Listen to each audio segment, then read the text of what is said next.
In your book, you help people learn how to live with God. Talk about some of the ways that you help people enrich their relationship with Him. Yeah, I think probably the best place to start, Lee, is with kind of an axiom you find throughout our book. It's kind of peppered all throughout, and it's this phrase, the Christian life is about being with God who's always with you. And so in Beloved Dust, we're really kind of taking seriously this charge we read in the New Testament to pray without ceasing. We actually take that seriously. We actually believe that's the call of the Christian life.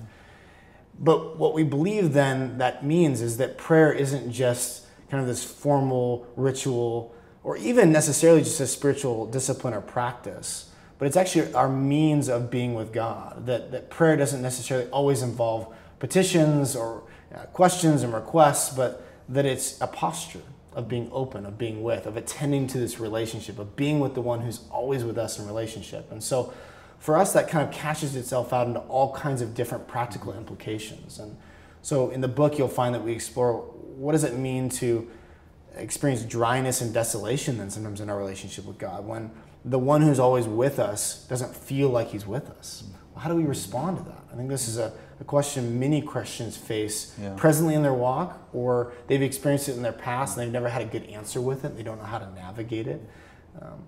Questions about what about silence in prayer? When I feel like I just don't have words to speak, how do I enter into that time? Or when I feel like I'm not hearing from God, how do I listen properly and well?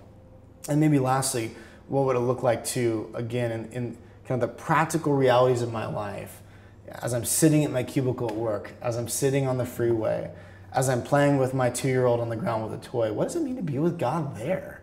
To actually be attending to relationship with Him, even as I'm leaning into other callings in my life. And so the hope is that this kind of lofty idea of being with God who's always with you doesn't just ratchet up that sense of guilt that I'm not doing it, or make the goal feel even more unattainable. But the hope is we're maintaining this lofty goal, but we're bringing it all the way down onto the ground for people, into the practical experience of what that's like, the texture of that relationship. Yeah. Yeah, well, I think one of the reasons why it's so difficult, to be honest, is that we have these expectations. Oh, I'm a Christian. The Christian life, therefore, looks like this. And usually that is wrapped up in all sorts of cultural things. You know, it means my life just gets better, right? It means I should be happier. It means life should go the way I want. There's all these things that we have. We never verbalize them probably, but they're kind of floating underneath the surface. And then things stop going the way we want. The Christian life is incredibly dry. I open my Bible, I was like, I just don't care. I'm at church and I'm bored. You know, all these things are coming up. The question is, what do we do? And I think the problem is that there's all these temptations there. There's temptations in church to put a smile on my face and to at least pretend like it's going the way I want it, because that must be what's right? And we look around and everyone's smiling, so we assume, well, everyone must get something that I don't, you know, and the problem is everyone's probably bored and smiling, right? And so there's all these temptations to turn to moralism. Well, I guess the Christian life's just about being a good person, and so I just try hard to be good. I try hard to generate a life I think God would like. There's all these kind of temptations there, and the problem is, in relationship, what we're doing here is we're actually hiding, just like Adam and Eve in the garden. God is calling us to Himself, and we're creating these. We're saying, look at this, God. Look, oh, I'm happy. Look, I'll write a check. We're doing all these things, and what we're really saying is, you stay back, you stay there.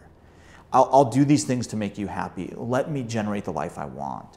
And the whole time, God is calling us to Himself, and oftentimes calling us to Himself just like He called His Son to Himself in the desert, through the cross, through these things that don't feel like God is present here. But this is exactly where God is. And so what we want to do is we want to call people into that in the day-to-day. What does it mean to be with God who's always with you here? And what does that feel like? How do you navigate that? What does that look like?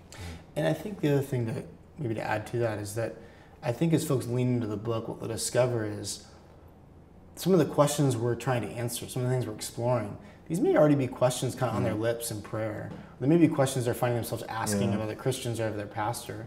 And so hopefully we're putting some thoughtful answers to those. But also I think what they'll find is that there may be some questions and some answers that are unearthed that are kind of deep in the heart, that are sitting down there that they haven't quite put words to yet. But our hope is that maybe we can speak their heart a bit, that there's some deeper questions behind the surface level questions that really are driving some of their fears or some of their anxieties or some of their hang-ups about life with God in the day-to-day. And so our hope is to do due diligence, to answer those questions on the surface and to treat them with dignity and importance, but also to maybe peel back the layers and help people consider some of the deeper questions of the heart about their beliefs, about their desires, about relationship with God.